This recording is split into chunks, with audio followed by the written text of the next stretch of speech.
Rory can play with that haircut, anyone can show up and do their job. He just got a check for $1.8 million. Fresh out of college. What would you do fresh out of college? I would call up Shane Lowry and laugh at him for his $44,000 check this week. Here's the great thing about this show. We are allowed to speculate about anything we want because we have no clue about anything. And we are back here on the Dan's Golf World Show. FedEx Cup is underway. Round 1 is complete. We have crowned ourselves a brand new winner down there at the old St. Jude in Memphis. And I'll tell you what, guys, it wasn't my guy this week. We were close.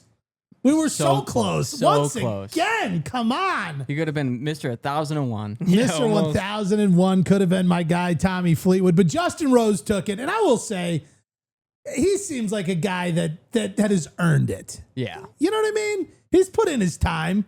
He's second at the Masters this year. Yeah. You know what? You bring up such a great point that he deserved this. I don't know if this really, is enough ointment on the burn from the Masters and not getting the green jacket to get yourself, this win down in Memphis.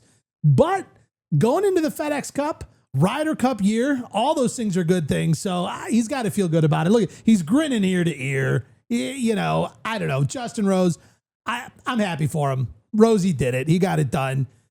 But not Tommy. Oh, Tommy walking in, leading in the final day, once again, can't pull it off. I know. And what was he up, like 2 or 3 strokes? At one point. 2 at one point, for sure, in the final day. Yeah. Here's the thing, and it's also wild the level of positivity he maintains afterwards, rolling into the press conference, and I think he's good at forcing positivity because you need that in life. Where he's like, listen, I mean, all we could do is look at the good things and grow from here and not drive our car off a cliff on the way home. All these things are good things. It's so crazy because in the world golf rankings, he is 13 overall and yet has never won a PGA tournament. It's crazy. Well, here's a crazy stat for you. Justin Rose, his first 21 PGA Tour starts, he missed the cut. I mean, holy cow. Could you imagine? So how did he get up there? I'm assuming winning the Korn Ferry Tour to get up there. How did he get his card? You know what? I don't know if he, bought it in some alley. You know what I mean? Handed some guys some cash.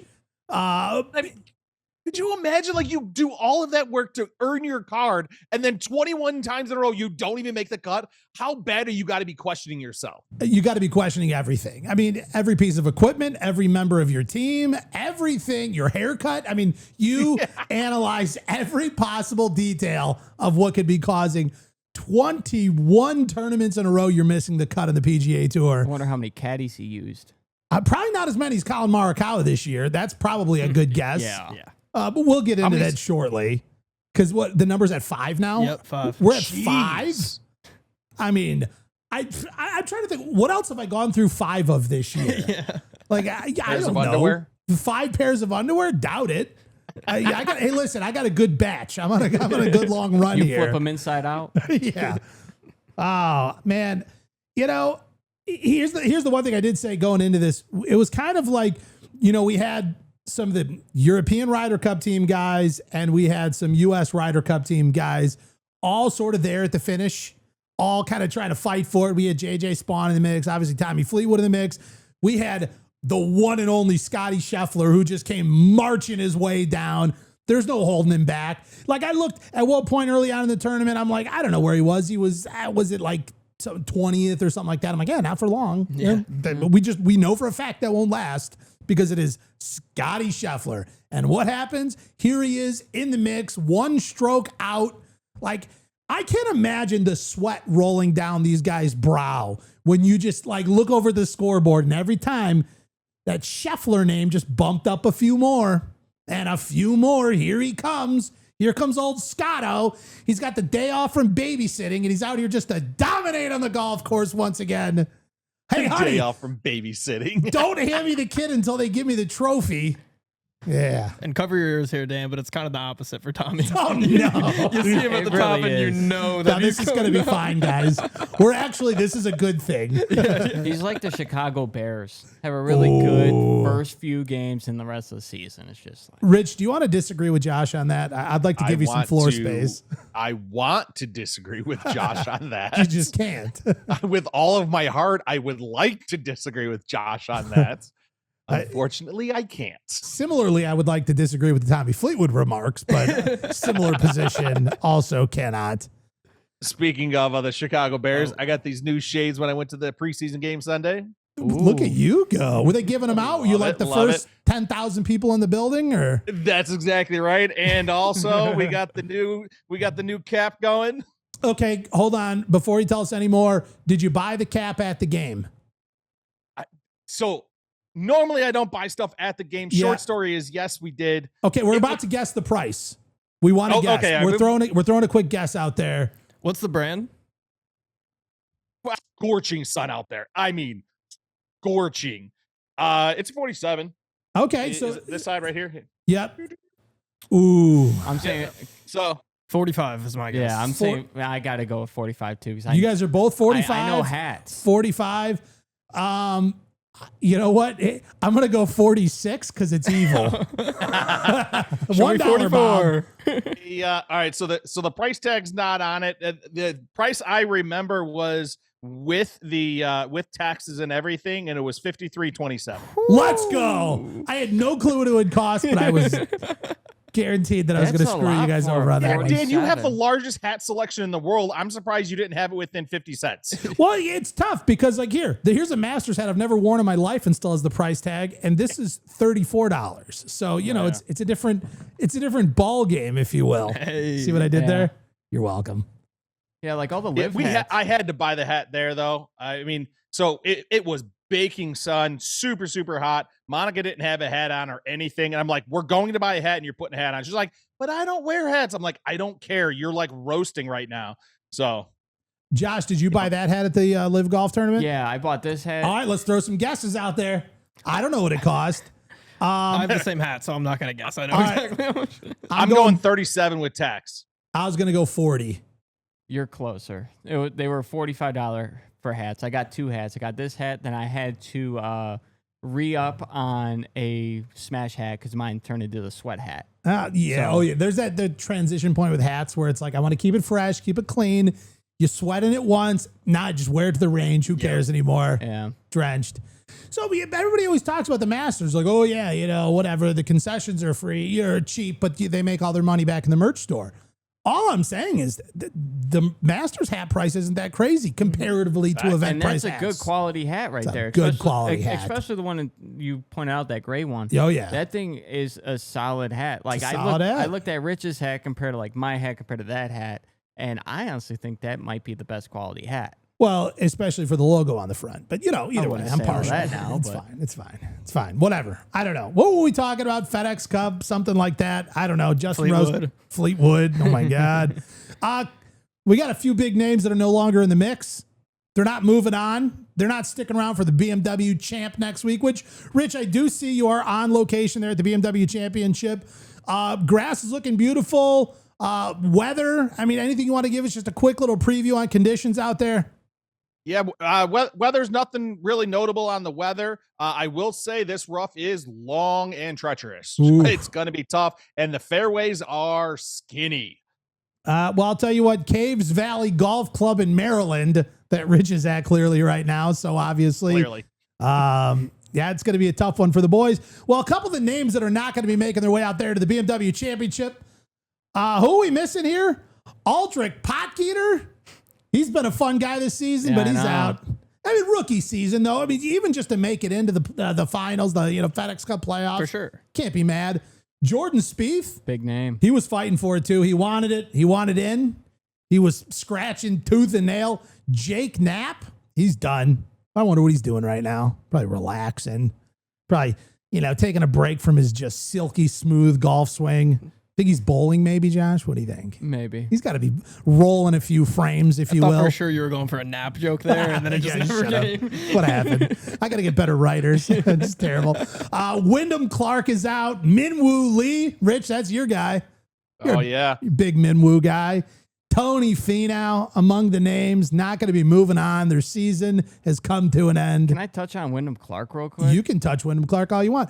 Conversationally. Jesus. No, I said conversationally. You guys calm down. So I've noticed that this season and the back half of last season for him, he's kind of like lost himself almost.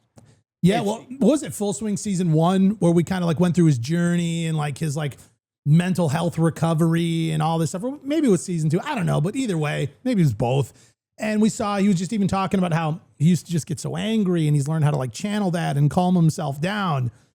Well, now we're smashing T-Mobile signs and stomping in lockers. I think you're right. I think he's going through a tough patch. And I don't know, did the tough patch cause him not to play as good of golf? Or is he not playing as good of golf, which is kind of leading him down the road to the tough patch? I don't know. It could be one or the other. I think could be both. I think it might be the fact that he's not married yet. All his friends basically. Yeah, so he has no reason to be mad. Yeah, I know. But I don't get it. I wonder if it stresses him out a little bit because he sees all his friends married. They all have kids now, and like they were talking at the Masters. He was in the booth for the par 3 contest, and all they were saying was making fun of him, like, oh, you're gonna be next. You're gonna be next. He goes, no. And he goes, I don't want to hear it from my girlfriend, like, or if he's got a fiance or something. But it seemed like he's not even there. Like he's there golfing, but he's not there. So, Rich, that was the perspective from somebody who's about to be married, who thinks, that sort of frame of view, if you will. Rich, what do you think on that take?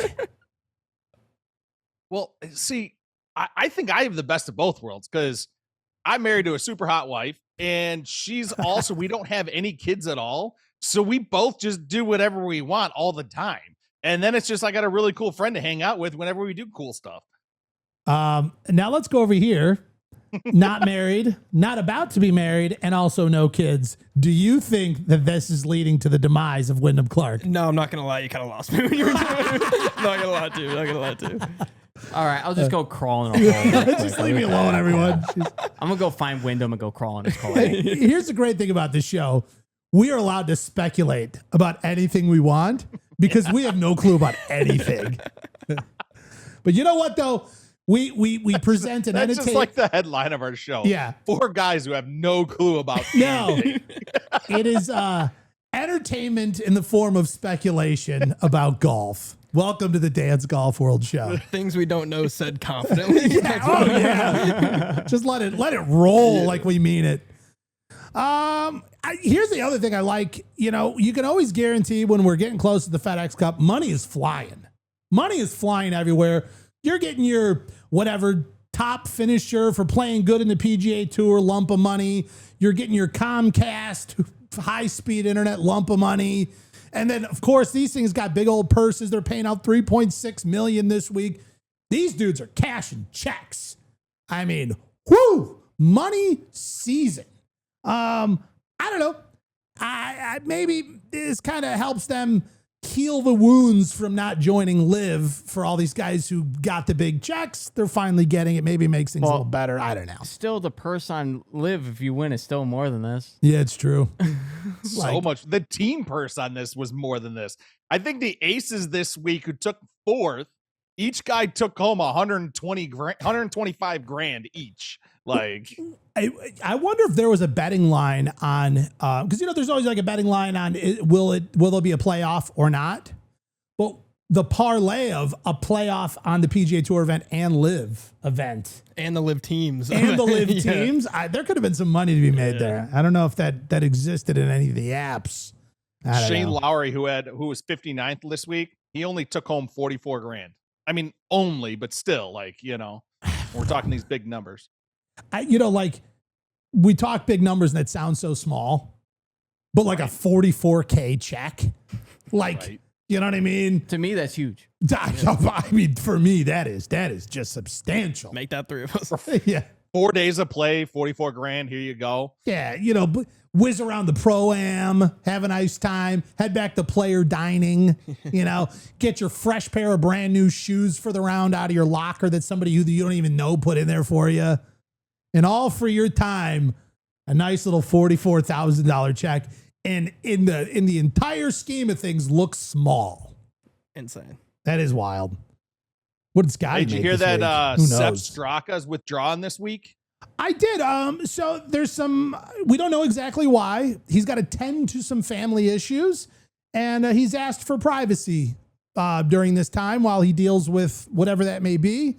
But he will be back in time to make sure he has his opportunity to win that $20 million FedEx Cup, which is good. It's just nice when you can get stuff taken care of in time to get your FedEx Cup chances there up front. I always think it's so weird when pro athletes or celebrities ask for privacy during a certain period of time.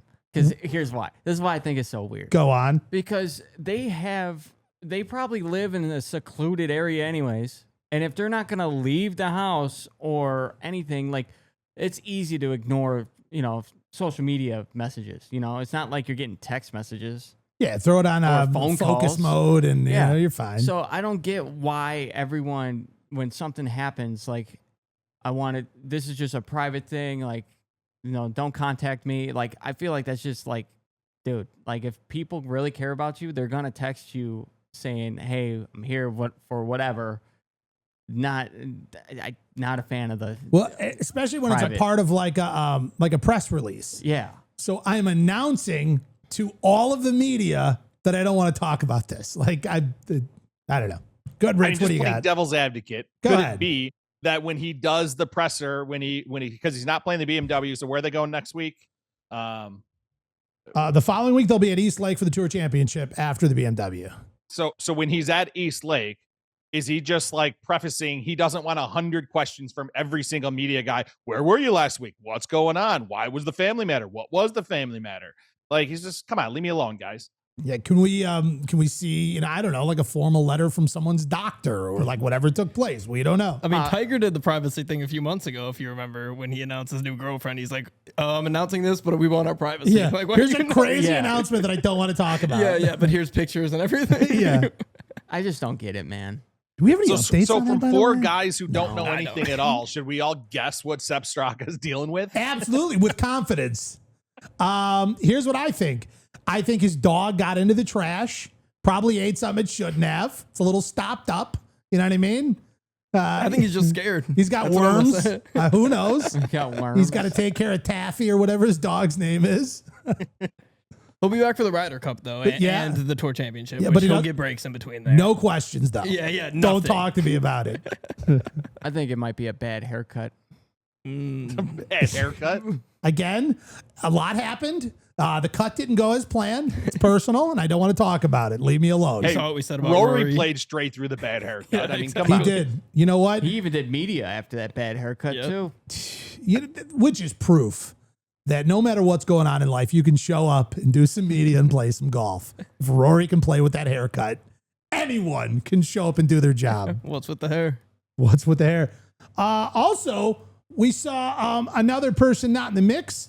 Scottie Scheffler was out there with not the old Ted Scott this week. No, with the new caddy. Yeah, I'll look a sub in. Do we have his name of the caddy he had with him? I was reading about his story, but I didn't jot down his name. But I find it very interesting. This is the same caddy he used during the PGA Championship. The day he was arrested, that he came back to the course, was a little bit late. Ted Scott was out of town, and he had a fill-in caddy. The guy, he's not regularly a caddy. Do you got his name? Brad Payne. Brad Payne, thank you so much. But he does work for the tour, and he travels with the tour. Do any of you guys know what his regular job is? No. Rich? Do you want to make a confident speculation like you know exactly what you're talking about? We're really good at that here. Yeah, I actually heard that he's the head member of the catering team. He's the tour chaplain. Oh, What's that? Oh, jeez. What's Yeah. it? It's like a What's priest, a right? chaplain? Yeah, like he says, like, you know, if you need, like, you know, they do like a weekly service or like something like that, or he does a lot of like player counseling. I guess it's sort of That's why Scottie picked him. yeah, of course, you know. God, it's like, I need to get right with God. Can you go help me out? Yeah.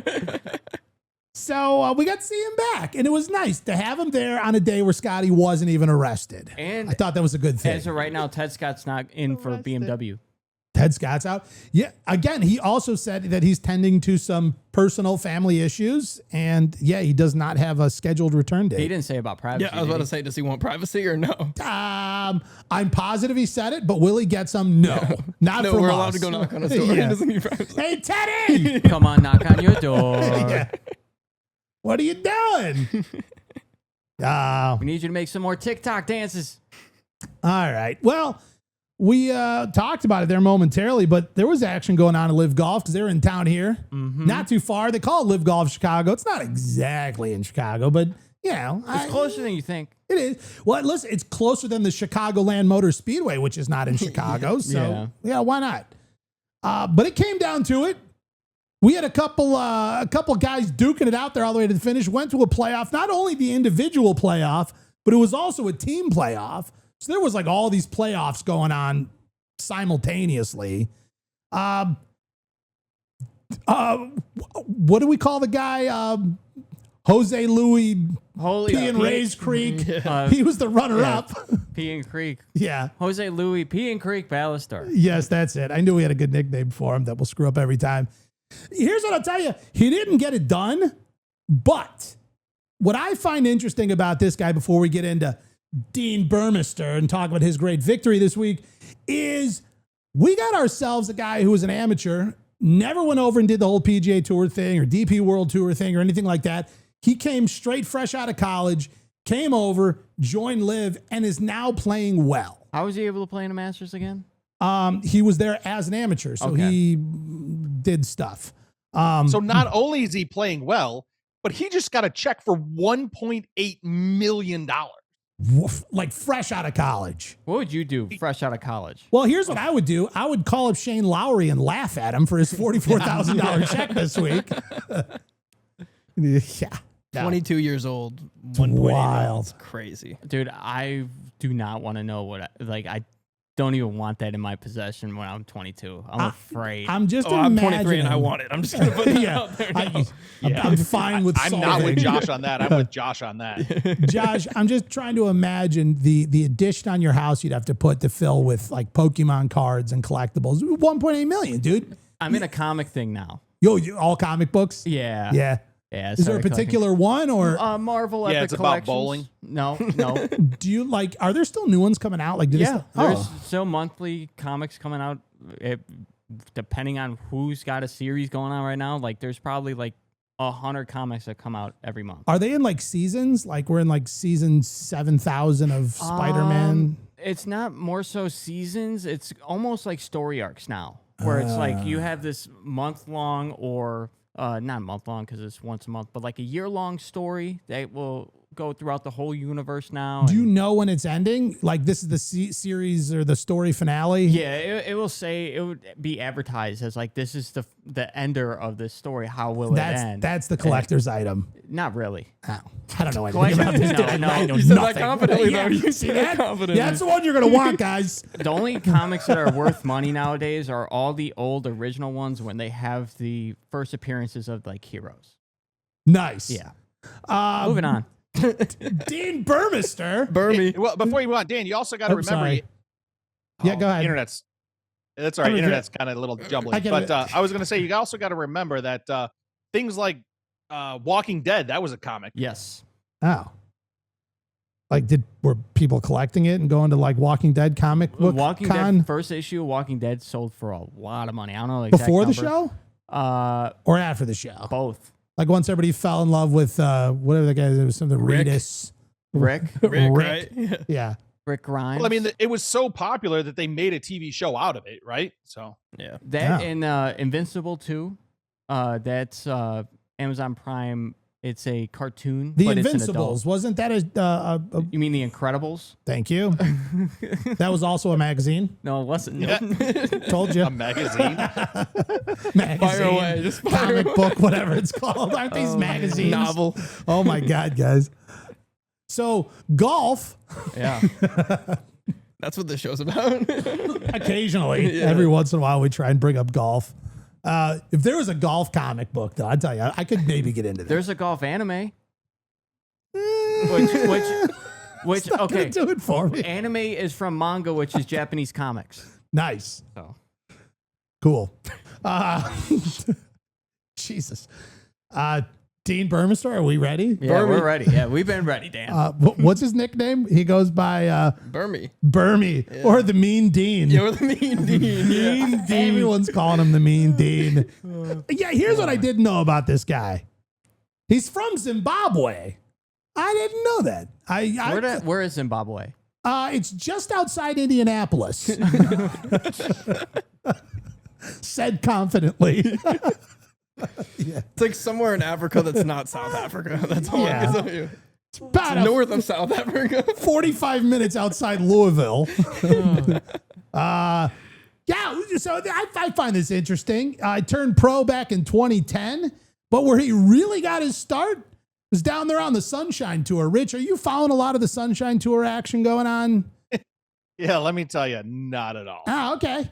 Well, in case you're wondering, Sunshine Tour, it's the top pro golf tour in Southern Africa, based mostly in Southern Africa, but they do have some events that cruise around and go elsewhere. But here's I think kind of the fun part. It was the proving ground for such players as Ernie Els, Charles Schwartzel, Louis Oosthuizen. That's a tough one to read. It's easier to say, you know. But yeah, he actually had himself quite a few wins. He had 11 wins on the Sunshine Tour that eventually helped him make his way into the DP World Tour, had a couple wins there, found himself playing on the big stage, playing in some of the majors. And then in 2023, got the call to join LIV, and he said, hell yes. And since then, has continued to do well. He took wins at LIV Golf, the 2024 Miami, and again now here 2025 Chicago, and landed himself a $4 million payday right here. Huge. Third longest driver on LIV behind Joaquin and Bryson. Third longest? Third longest, yeah. Wow. I didn't know that he was the old Longstrong. Yeah, I didn't either until Sunday, but I know now. All right. You were out there marching around Sunday in the heat. I was. Who were some of the swings that were just the most impressive to you to watch? Yeah, I mean, Bryson, of course. I mean, seeing him off the tee anytime you see it, it's insane. But I will say the Bryson collapse was also crazy to watch when you see bogey, double, bogey. Were you with him through that? Yes. Oh, yeah. Oh. That was when we left him. And we're like, you know what? Let's go see what Phil's doing over Yeah. the other side. I don't know. We'll see what Phil's doing or something. That was literally what we did. We're like, we'll go talk to Phil for a couple holes. I wonder if like he feels that energy let out. Like, I'm sure you weren't the only person who left the crowd.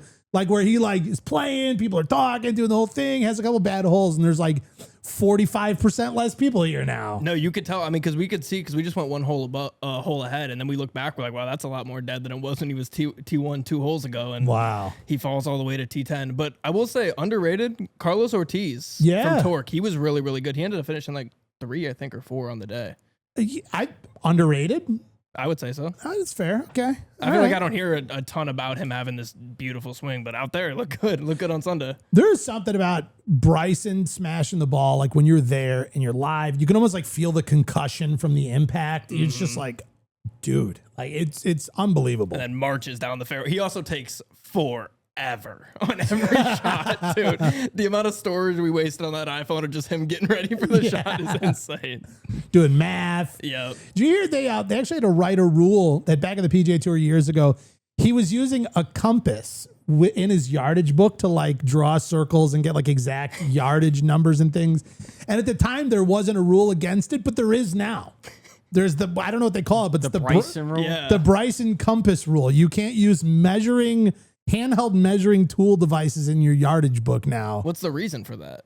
Like, what's the insane advantage from that? I don't know. If whatever, if it's extended to 4 inches on the book, that means my 8 iron goes perfectly there. I have no idea.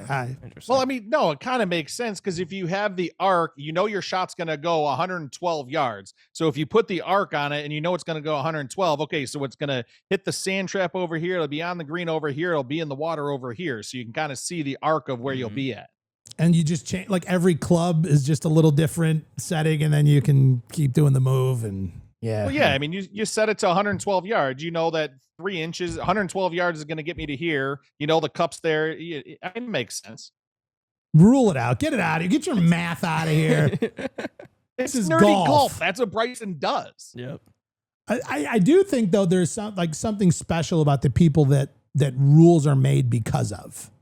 Like to me, you're thinking that far outside of the box. You brought something that in golf's 500-year history, nobody thought to say don't do that. Like, you literally thought of something nobody else has. Yeah, they did it in NASCAR too. A guy was using a compass because this track is circle. He was wall riding, and he ended up winning the race. Oh, yeah.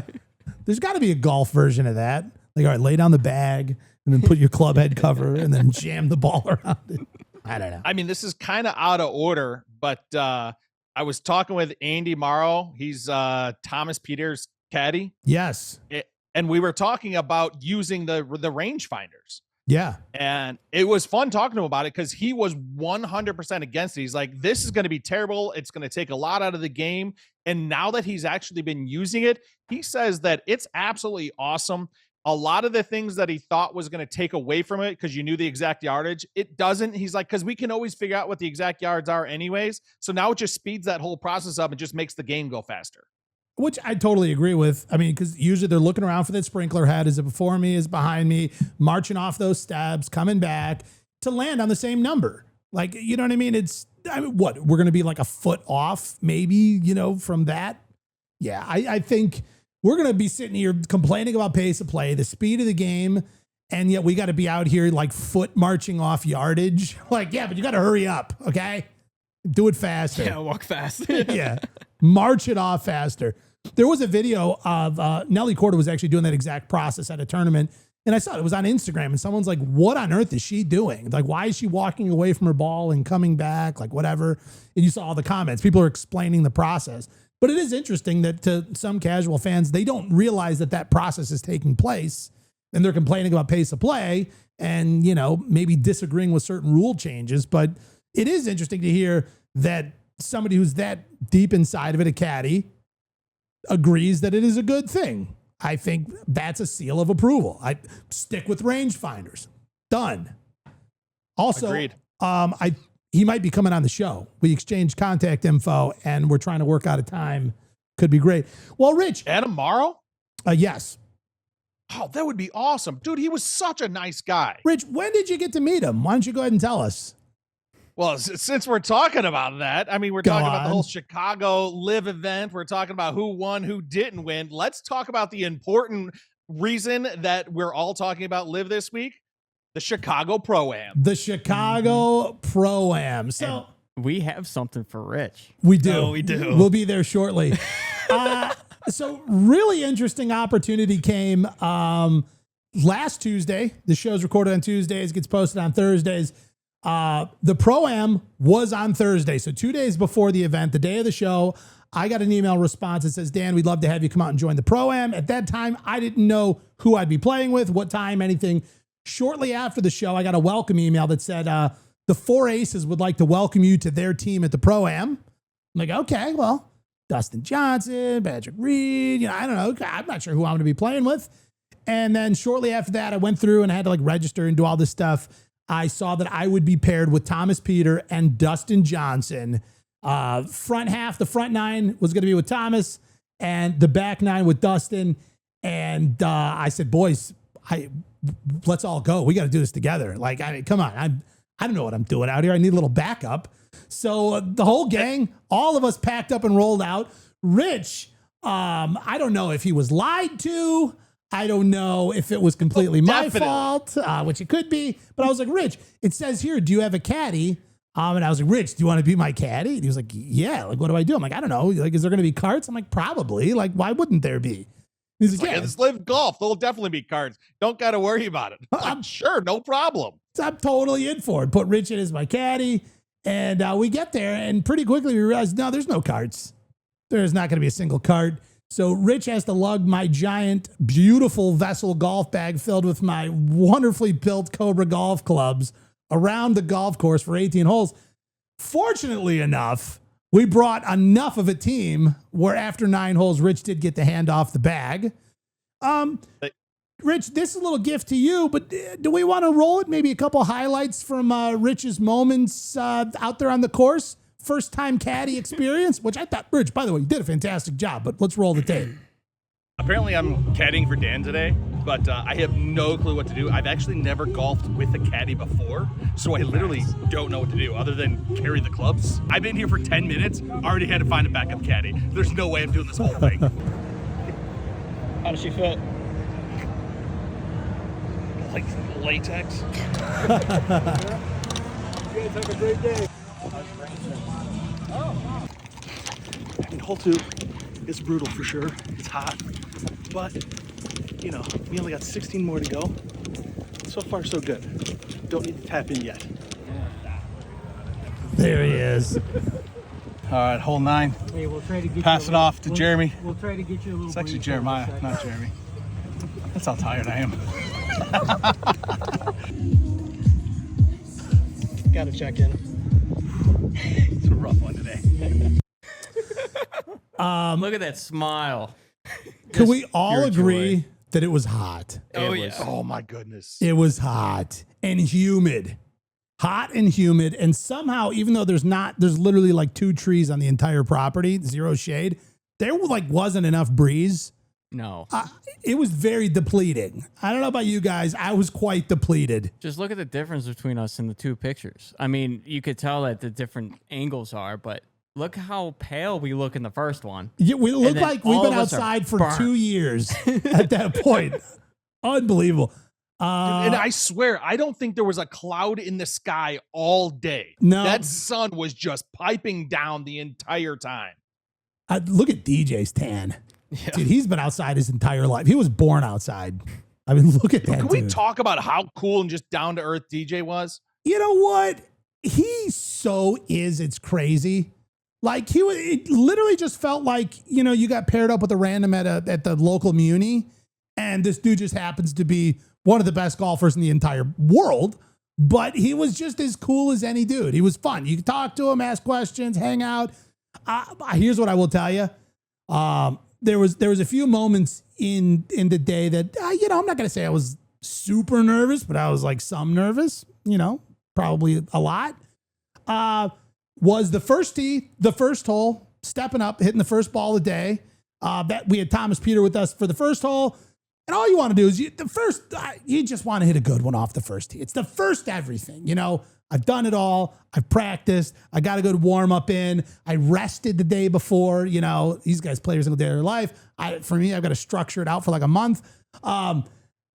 Hit a good one off the first tee. The first relief, just like, oh, okay, we're rocking, we're rolling. And that being said, remember Thomas? He took a lunch ball. He did. And I didn't need one. I was happy about that. Thomas also said nice drive as soon as you hit it. Yes. And then we were up looking for our balls and we kind of couldn't find mine. And then his caddy, he's like, no, man. He's like, you smashed it. You're up that way. And I was like, Yeah. huh. Because there's nothing worse than when you're looking for your ball and they're like, no, you're way back here. It's nowhere where you thought it was. It's way back here. So Dude, Adam's like, it's way up there. Way up there. That felt great. Second most sort of nerve-wracking moment was the repeat version of that when we get to 10. It's now the first drive in front of DJ. Again, we just met, somebody I've looked up to in the golf world for a very long time. One of the greatest golfers of all time. Quite factually, multiple major winner, green jacket wearer. You want to hit one more good one. Just step up, feel good about it. And I was like, listen, golf gods, if you can hear me right now, I don't ask for much, and you can tell. Look at my golf game. But I'm asking for one right now. Just sprinkle me down a little golf blessing and let me smoke a good one right here off the 10th tee. And I did. and I got the, oh, good ball. I was like, did DJ just tell me From good DJ? ball? Yeah. No cooler feeling on the planet. Can't beat that. You cannot beat that. And then we make our way down. We're playing our shots. We get all the way up. I hit a decent one. I'm on the green. I don't know, like a kind of an 8-footer-ish. And Natural birdie. DJ takes his putt and picks up his ball and comes over and walks right behind me and starts helping me read my putt. And on one hand, I'm trying to be cool, calm, collect. On the other hand, I'm like, holy shit, Dustin Johnson's helping me read my putt right now. And he's like, yeah, I shouldn't do much. Maybe a little this, right side, or I forgot whatever he said, whatever. And then he stands behind me to like see me do it. And I remember standing over the ball. I wasn't thinking about the putt. I wasn't thinking about pace, distance, break. I was literally holding my putter going, oh my God, Dustin Johnson's watching me do this putt.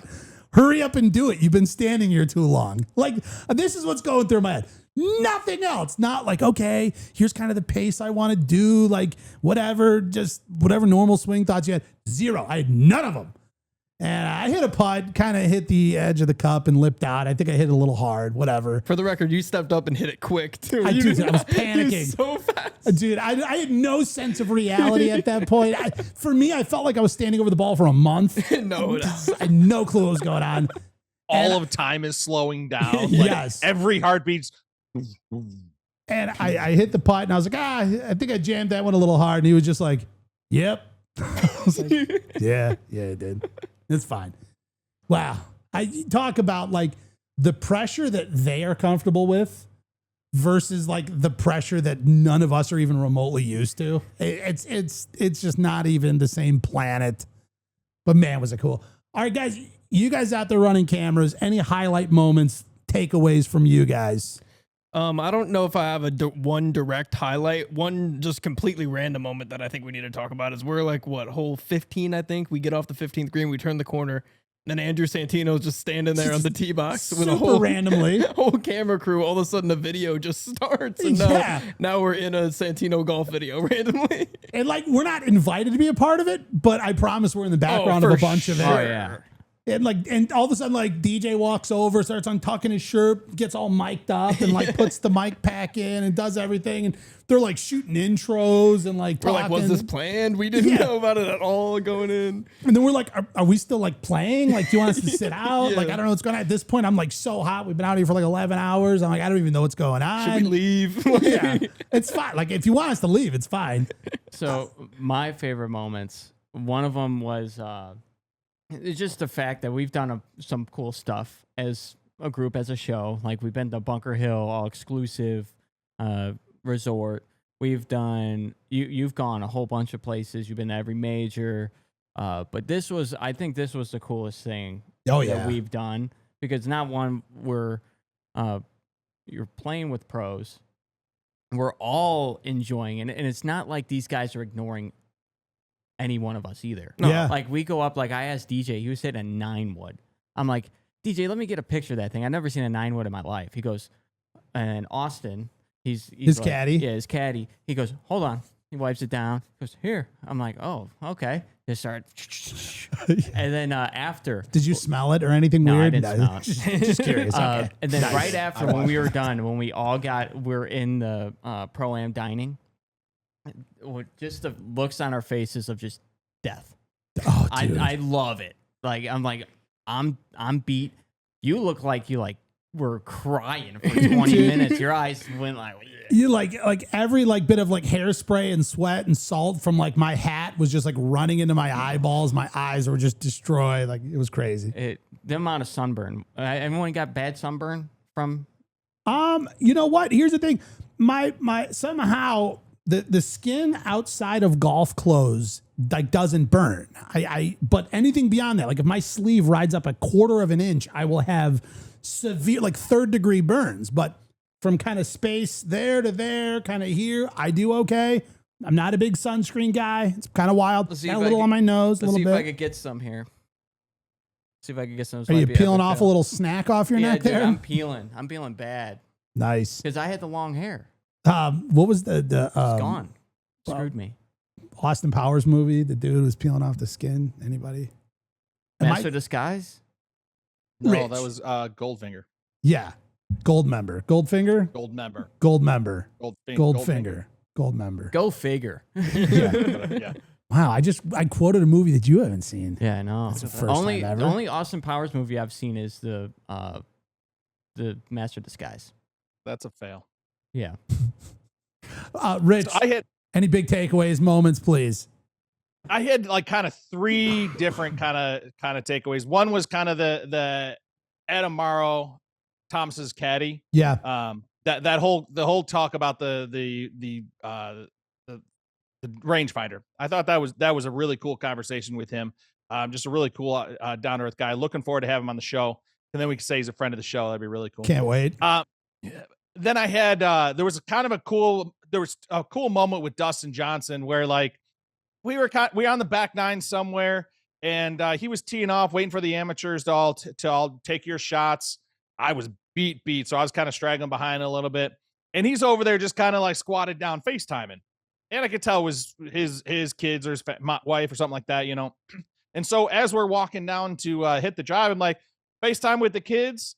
He's like, no, it was actually my wife. They're all down there, but my brother-in-law's there. He's got his there, and my sister-in-law's down there as well. They've got their 3 kids and everything. And I was like, oh, that's cool. I'm like, you got any kids? He's like, yeah, you know, I got 2 kids. They're 8 and 12, both boys. All the rest of them are girls. So we're the only boys in there. And, you know, I mean, it was just like a real life conversation that you would have with just anybody. And it's like Dustin Johnson. It's like, holy cow. You know, it was just kind of a really cool moment. And it's then like kind of the conversation at one point kind of was like, oh, how many kids do you have? And this and that. And it's like, again, like just normal, regular, just like, again, somebody you got paired with at a regular golf course where you just talk and get to know each other and ask questions and, you know, hey, good shot. And another one of the cool things I met. Meanwhile, he's talking about Paulina Gretzky. You know what I mean? Yeah. Like just to, you know, in case anyone forgot. Another cool moment too. So, with Dustin Johnson, he has, his caddy is Austin Johnson, his brother, which that's cool. I think he's been there since like 2014 or 2016, something like that. He's been caddying for a good bit of time. It was awesome watching his brother, like his brother goes and does aim point for him. Yeah. And then he turns around and tells him for the putt, be like, okay, so here's what I'm reading, this. And then Dustin just goes and hits it. And then there was one time, and it was early. It was probably hole, like, it would have been 9. It would have been like 10 or I think it was hole 11. And Dustin goes and he putts it. And there was a third guy there. His name was Claude Harmon. Claude, he was really cool. I walked and talked with him for a lot of holes. We talked about a lot of stuff. But it was so much fun because, like, he hit the ball and Dustin missed it. He lipped it out. And when he missed it, all 3 of them talked about why he missed it really quickly. And I would guess most of the amateurs didn't even notice that they even mentioned it, but he's like, hey, did I misread that? Or did I just pull that putt? And both Austin and Claude said, no, I think we misread it. I think it broke a little bit here, you know? And they're both like, okay, cool. Didn't talk about it again and just like moved on. You know, it was like one of those things that's like so like key when you're getting to see behind the curtain of how the professionals actually miss a putt and learn from that experience. Well, it's, you know, so many times I think, you know, with normal golfers, amateur golfers, like you get defensive and you want to like, well, no, it's this, you know, you can blame stuff and whatever, but like they get to look at it so objectively. Like, okay, what happened here? You know, what? You just talk about it as it is, factually, cool, got it. The kind of the fun thing was though, Claude Harmon, obviously son of Butch Harmon, you know, one of the greatest swing coaches of all time. And now Claude is one of the greatest swing coaches of all time. I got a chance to meet him on the Cobra Tour truck at the Masters, and the tournament was already underway. And so he was kind of hanging in there, didn't have much to do because he's not following players on the course. Wow. Holy crap. I don't know if you heard that. It's a thunderstorm. You outside. probably saw the lightning. There was a huge light that came in. Take cover. We still got power. I got a chance to meet him at the Masters. Super cool guy. And it was during a tournament round, so he's not out following players around. So we're all hanging out in the Cobra truck. And I mean, literally just like killing time, hanging out, having fun. We're like showing each other like dumb videos on the internet that are like going up from the week and the Masters and whatever. It just like had this total fun time. And that was when I first met Claude and you know, we got, you know, to know each other a little bit and became friends. And so here we are walking on the course. I look over and I'm like, wait, that's Claude's with DJ. We just met a couple months back at the Masters. And as we're going down the fairway, I was like, Claude, Dan, we met on the Cobra Track. He's like, you know, dude, whatever. And so it was just, it's kind of fun, Josh, as you were talking about like these cool events and opportunities we get to be a part of. And now that they're like starting to connect and it was like, oh, you were from that one and this one and that one. And it's so fun because these are all guys that I've looked up to, that I've studied, that I've followed. I mean, I cannot tell you how many swing videos of Dustin Johnson I've edited over the years and making TikToks and stuff. More than Tommy? I think so. Wow. Yeah. Because Dustin Johnson is just such an incredibly unique golf swing, and like the thing he does with the bowed wrist and his flexibility and like getting it to the top and like, it's so cool. I find it fascinating. I don't know. So just these moments, and they're so surreal and they're so cool and so interesting. And it's like, here's us idiots. Like we're allowed to be out there, but they give us badges. We're not going to be kicked out. Like, it's just so cool. I mean, We could stand 5 feet behind him as he's taking a golf swing. Yes. Like it's unreal. and then like we're allowed to talk to him about it after Yeah. and not Didn't Thomas ask you, like, do you guys like give grief to players? yeah, he did. He asked me, he was like, so, you know, he was asking about the show and kind of what the vibe of the show is. He's like, you know, me and, you know, the Caddie, we both love golf shows. He's like, so dude, what about you guys? Like, do you like, you know, give grief to players? Do you pick on guys? I'm like, we try to be respectfully honest about anybody we can. And, you know, we try not to cross any lines that are too extreme, but we're also not afraid to point it out if it's worth talking about. He goes, that's fair. He's like, I like that. And it was funny. He also asked, you know, he's like, what's your take on LIV? And, you know, we talked about that. And I said, you know, I was at the very first United States LIV golf tournament and just outside Portland, Oregon. Like from that early on, I wanted to go see what this thing was about. I bought my ticket. I wasn't even invited. I just like bought a day ticket and I went. And I said, you know, it was just fun. It was fun getting to talk about that stuff and kind of getting to be around this sphere of golf long enough where it's like, you know, LIV is pretty well established at this point, but it's like, you know, we've been interested in this since it began, and here we still are.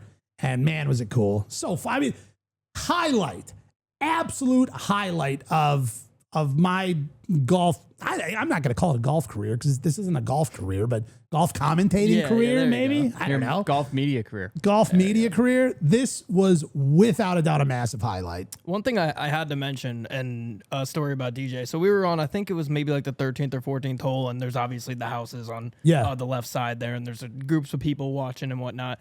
So DJ lines up for a shot, and he slices one, his worst shot of the day, way right. And he goes, yeah, it's the worst shot I've had in years or something. He says something like that. And then right after that shot, takes his glove off, gives it to his caddy, and then walks over to the backyard with all the people there, starts taking pictures, says hi to everybody. Yeah. It's like he hit his worst shot of the day and he was still able to go talk to the fans, which he doesn't have to do that. No. He could just keep going, like play the next hole. Maybe. Yeah, They exactly. were asking us for stuff. Yeah, I don't know what They were like, you guys want beer? We got cold beer. We could have been so famous if we went over there. They're just like, who are you guys? It doesn't matter. How are you? I'm with Dustin. I'm with Dustin. Signing the baby's forehead. So I've got something kind of to add on, which I don't think I had a chance to talk to you guys about. But do you guys remember that right at that time when he went over there, there was another guy that kind of came over and was talking to Dustin and Claude and stuff like that? I think so. So it was just another guy that was over there. Well, I was chatting up Claude a lot. Like we walked probably 4 or 5 holes just talking about all kinds of stuff. Talking about like, do you think LIV and PGA will ever marry up and figure it out? His response is, well, as soon as PGA decides they want to, it'll happen. You know, Interesting. Which so smart, right? Then I asked them, well, I know they just with the world golf rankings. Do you think I know they just resubmitted for that? Do you think that's going to happen? He's like, well, just like the other, if they decide they want to make it happen, it'll happen. You know, What a good point. Right? Well, so then we're kind of talking whatever. And when DJ goes over to talk to those guys, that other guy, he was shorter than DJ. DJ's huge, right? So he goes walking over with them and talking. And I'm talking with Claude about something. I'm just random again. And he's like, you know what's pretty cool about LIV? it's not every day you see somebody like that come over and start talking to your players and just be out on the pro-am. And turns out that was Scott O'Neil. No way. Yes. I totally missed that. So Scott O'Neil, he walked like 3 holes with us, just talking with Dustin. I had just no talking with idea. Claude. Wow. Yes. It was too hot. If you wouldn't have been told that, none of us would have known. It was too Oh hot. We my weren't God. thinking No about it. way. Yep. That's What a crazy. huge miss. Well, I mean, huge miss, but I mean, it was No, I just like a huge thing that I missed, and not that Oh, there gotcha, was a gotcha. Yeah, miss. Just like what a huge, like I can't believe I didn't even catch that. Wow. But I mean, the point that Claude was making is how cool is it Yeah. that the new CEO is out on a pro-am in Chicago, walking 3 holes with Dustin Johnson. You know, I mean, that's one of his star players, of course, but he's just wanting to get the feel of everything, see how the players like it, see what they like. And they weren't talking about super crazy stuff, because I was, like I said, I was hanging out with Claude most of the day, and so I could kind of hear half the conversations that were going on. And it was just kind of normal stuff. He was just being a normal, regular, cool dude. Which seemed to be the theme. Regular cool dudes. Yep. And maybe we lucked out and we just happened to be kind of put with the coolest guys out there. But the whole time I was just like, I can't believe it. Just how fun, how cool, conversational, great time all the way around. One of the highlights, we were in the player dining room after the event, like Josh was talking about. And there was this thing called the green room after, which we were invited to. At this point, I was so hot and tired. I drank like 15 bottles of water, had yet to even use a restroom because I was just sweating everything out. And Dustin was on his way to this thing called the green room, and he's in player dining, and he's like got his elbow up on the bar, and they're like, hey, DJ, we need you in here. And he was like, hang on, I'm trying to get a drink. Just leave me alone. I'm trying to get a cocktail. Leave me alone. I'm like, that's our guy. That's my teammate right there. Yeah. He's my teammate. I love the little video they sent you. Oh, dude, it's so great. So great. Dude, also, how about on hole 1, when, because it's so nice. The pros go and introduce themselves, have to shake everybody's hand, things like that. And, Thomas he's a really tall guy, skinny though. And when he went and shook my hand, like his hands didn't look that big or anything until I actually shook his hand. And his hand just enveloped my hand and was one of the strongest hands that I've shook in a long He time. made you feel like a little kid. Oh my goodness. I was just like, holy cow. Nice to meet you, Mr. Peter. As the guys my age. Well, here, let me tell you this, and I should have talked about this earlier in this segment, but here are some of the highlights for getting to be a participant in the Pro-Am. Go on. You pull up, there's valet right off the bat. I love that. You pull up, they're helping you get your clubs out. Soon as they take your clubs, you give them your name, whatever, you're already checked in. They're putting your name on your bag, giving you this cool LIV Golf bag tag. Your bag's gone. You don't have to see it again. It's off to where it needs to be. You get checked in, you get your lanyards, you get your stuff, and you get your first gift bag. In there, super sick club head cover, towel, all kinds of stuff. You walk around the corner for your next gift, an Aura ring, which I've seen like a million videos for. I've never had one. I've got one now. They're like, here, come on over here. Like, you trying all these rings to fit your size, pick your color, whatever. Here's your Aura ring. I was like, oh, nice. And they're like, okay, we're going to head this way. And then we stop again for your next gift. There's an entire table set up for No Bull, and they had all of the No Bull golf shoes. They're like, yeah, take a look at all these. Anyone you like, here's your coupon code. Go online, pick out your free pair of golf shoes that'll be sent right to your door. And then you make your way on in and you head down, and there's Pro-Am player dining. And to get there, you walk through the regular player dining. So as I'm going through, I was like, oh, hey, look, there's Bubba Watson. There's Joaquin Neiman. There's Phil Mickelson. Like, they're all in here right now, just hanging out, having some sausage and eggs or whatever. And then you head over, and on the range where all the pros are hitting, they have an entire section at the end for all the amateurs. And here we are. I'm like, oh, I'm just like 2 stalls over from Brooks Koepka, just pounding balls. Like, what a great time. So I felt like the entire thing, beginning to end and all the way through, I mean, even the food on course, the drinks, like, it was so cool. It was just like very VIP feeling, very cool. Like the whole setup all together, all the way through. I thought it was done incredibly well. I mean, it was also funny when you were driving balls, the difference between the AM side and the pro side in the actual driving range. The AM side was just tore up. Yeah, it was not only the difference in the ball flight, but the difference in like the divot mess. Yeah. We're just, I mean, look at that. Yeah. Just hacked. I don't know. What club do I got there? Was it like maybe a little 8-iron or something I'm swinging? Some type of iron. I don't know. Got the Shane Lowry grip going on. I will also say, Dan, I'm glad you hit some balls.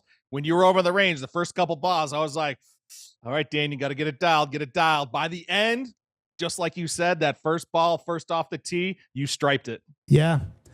And you know what? As long as I have enough time, I don't care. The first ball, it's at this point, I'm just like feeling movement for the first time today. I expect nothing out of it. A lot of guys, they like to warm up, like they start with a wedge and just hitting little chip shots and all that. For me, I don't like starting with a wedge because if I go in, I take a swing and I just chunk like a pound of earth, it just like hurts my feelings. So I like to take my first swing with an 8-iron. I don't care where it goes. I know I'm not going to take a pound of earth and swing it a few times until I hit a good one. I'm like, there we are. Then I get a few good ones and then I can start going through the bag. Then I pull out a wedge and all that. But it's like, I need something that's just going to like get me going for the day. And for me, it's a starter 8-iron. I don't care how the first few fly. Then start hitting the ball, start feeling it, start working it, going through the bag, make your way all the way up to the driver. And I wasn't loving the way the driver was flying at first. So I put it back in the bag and I went back and hit some more irons, got more comfortable in my full swing, more comfortable. Went back to the driver. Driver starts flying just like I want. I'm seeing my nice little soft fade. I'm like, we're ready. We're dialed. Rich is going to be dying out here. It's hot. I mean, I did everything I could to empty out my bag. You know, I took out as much as I could. I took a lot out of it. Your bag was so full. Here's the thing, though. You made a comment after the round that was, to me, perceived as pure insanity. You're like, did you even use all those clubs? When you bring your set of clubs, you don't know what clubs you're going to use. Like, there's no way I'm hitting a 5-iron out there. I'll just leave this at home. Like, you don't know. You did not need to have every single one of those clubs. Oh, wow. Yeah, you do. Who at all on this planet is not bringing your full 14 set of clubs, your legal allotted amount of clubs with you to play a brand new course in a Pro-Am? Like, what am I going to do? I'll bring like 9, 7, 5-iron and leave out the in-betweens because it's heavy? The person that's not going to do that is the caddy that was told it was supposed to be a golf cart and you had to carry the bag all day. What are you doing with all these clubs? How many do you got in here? Like, Get out of here. Let's go. Yeah. This one don't need it. This one Get don't out need of it. Here. You're like, yeah, well, did you We can skip every other number here. We don't need every single number. He's like, yeah. Did you use all those wedges, though? And I was like, I used every one of them for a fact. I don't know. All right. Did we miss anything, guys, in the LIV Golf Pro-Am? Did we cover it all? I think we did. In all seriousness, though, Dan, thanks for inviting me. Thanks for having me out there, Caddie. And I had an absolute fantastic time, like just getting to meet everybody. LIV, once again, putting on an absolutely fantastic show. And like we say every week, come on, PGA, let's figure out something. There's no reason that these great players aren't getting to play against the best players in your events and stuff like that. We got to figure out some kind of points ranking. Slow clap. Yeah. Yeah, Rich. Yeah, Rich. We're all with you on this. No, shout out to LIV. It was an amazing weekend. Thank you, Dan, of course. And I'm a 4 Aces fan now because I didn't have a team before. So you're locked. I'm here. 4 Aces GC. Wow. They're my second favorite team now.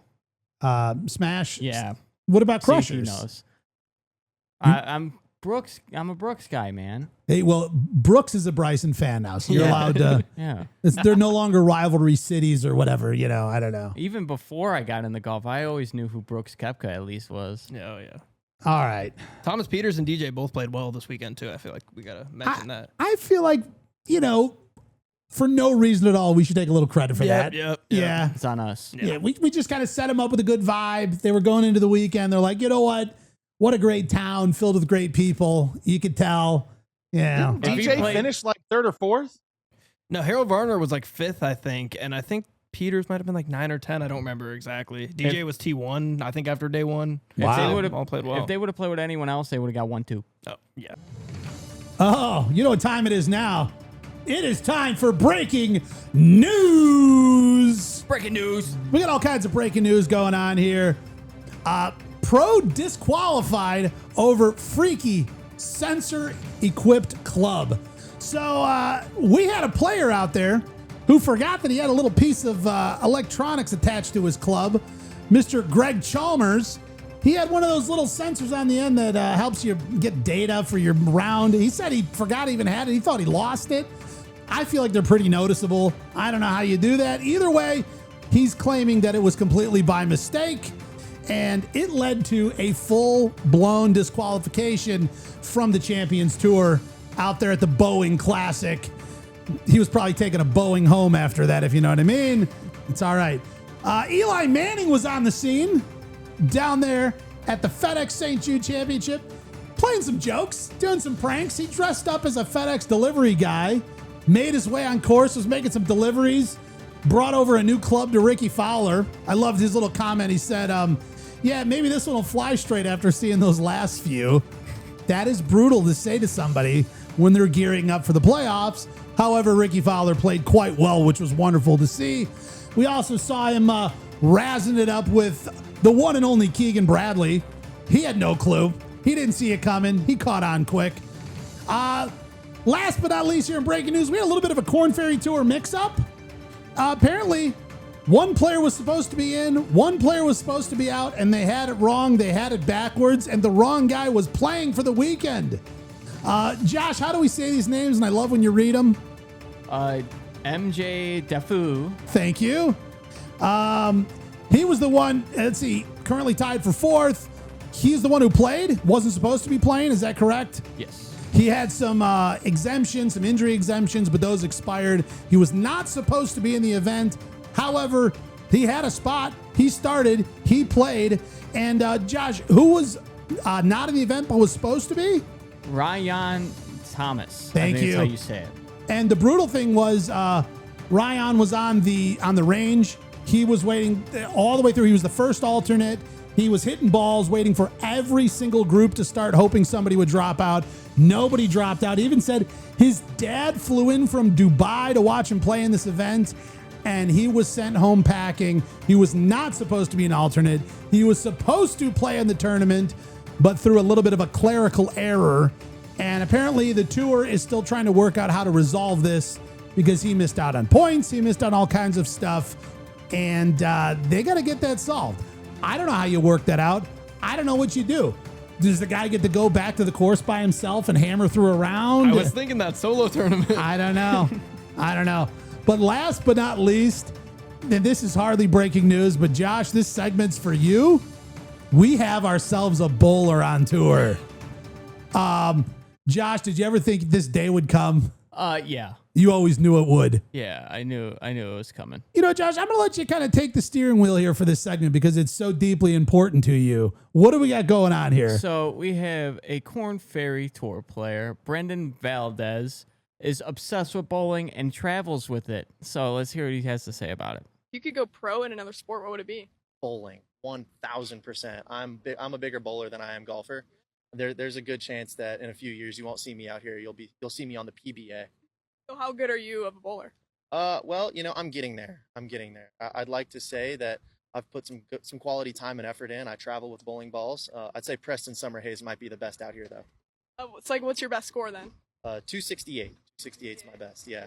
A few days ago, I actually got that one. I was pretty hyped up.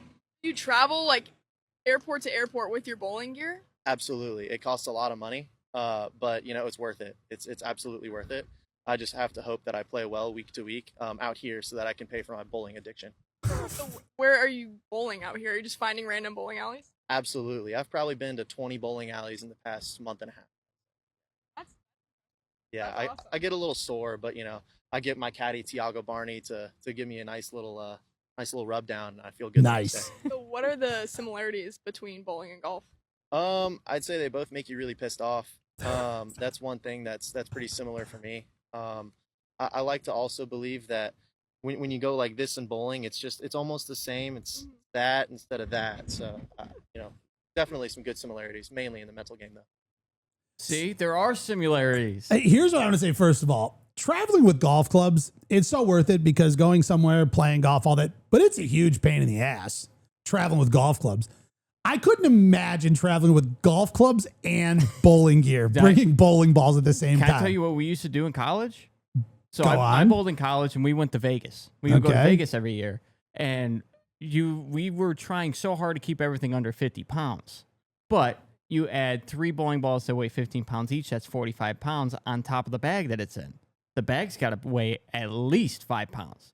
So what we would do, we'd find guys like me who don't use thumbs. It has a little bit extra weight in the bowling ball.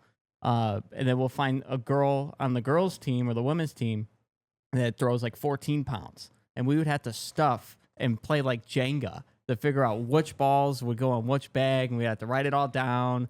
And we had to take pretty much all the padding out of your bag. Like save like a golf bag, like the Cobra bag. There's stuffing you could take in and out. We took all of it out. It's a pain, dude. And then bring in golf clubs. Yeah. Just wild. And what I did like at the very end there when he was talking about the similarities in bowling, you got to, when you go through your shot, you're not coming around just like in golf. You don't come around when you swing a golf club. You come through. Here's a question I have. There's so many amateur novice golfers who think, oh, I'm pretty decent, I could go pro. Hearing him say, whatever, maybe he's pretty decent at bowling, I think I can go pro. Do you think he has the same like delusion for a different sport that most people do have for golf? I actually thought that he was going to be a really good bowler. Yeah. Which, I mean, he could still average around 190, 195, so be a pretty good bowler. But once he goes, my high game was 268. I'm like, oh no, I did that like 2 weeks ago. Like you're good, but Flex it's not on like, him real quick. Like he's leaving. That's the first thing I thought, Josh, is, I mean, heck, it seems like once a month you're bowling a 300 game and his high's at 268. Yeah, I've only done 2 300s this year. So Only 2. Only How many two. hole-in-ones have you guys hit this year? 0 this year. Oh, okay. Yeah, I took a break. I figured I'm still celebrating last year's. Yeah. I'm still riding that high from my one and only. Yeah. you still run into the ball. Yeah. Every time. Even though I could see it. I'm like, well, maybe. I saw You it one don't time. Yeah. I do love, though, the fact that he shares that similar, like, delusional attitude of I could go pro in this other sport that I'm only, like, medium good at this point.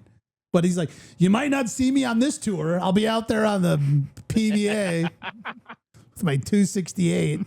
It's great. Well, Josh, that's a big victory. Yeah. It is. When I saw that, I'm like, I'm sending it to you guys, and it's going to potentially be in the show. This is going in the show, or I'm taking this entire show down. Josh threatened to burn the studio down if we didn't cover that segment. Figures the least. He's actually going to cut that out and move it to the very beginning of the show. It's the first thing we talk about. Intro bowling segment immediately. Oh, man. Wow. Well, I don't know if it'll ever happen, but maybe someday, we'll all have to get out and bowl a ball and see what happens. Teach you guys how to bowl. Maybe we'll go pro in that. Yeah. You know what? I hit a couple strikes once. Maybe I'll go pro. Yeah, maybe I'll be in the PBA one of these Yeah. years. Yeah. Guys, we're I'm going not to going to lie. My bowling game can't be any worse than my golf game. It's the same thing. Half of it, you're good at half of it, Rich.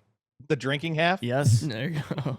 Well, want to thank you guys for joining us here in Dan's Bowling World, the #1 bowling show. Only bowling show. Yeah. There's more than you think. The only. Whoa. There's more than you think. There's more bowling shows than you think. Because there's a lot of pros that, like the younger pros, are Yeah, getting into YouTube. there's and more stuff. than one? We switched formats and went #1 mid-show. Give us our plaque now. Yeah. Oh, man. You can now find us on SI/bowling. Oh, yeah. It's big highlight section doesn't there on the exist. website. All right. Well, I think that's it. That's all we got. We've done it all. We've said it all. And unless I left something out, we'll try and throw it in next week. Who knows? But for now, that's all we got right here on this week's edition of the Dan's Golf World Show, brought to you by, I'm throwing it this way to you, Josh. Sports Illustrated. Thank you. See you next week.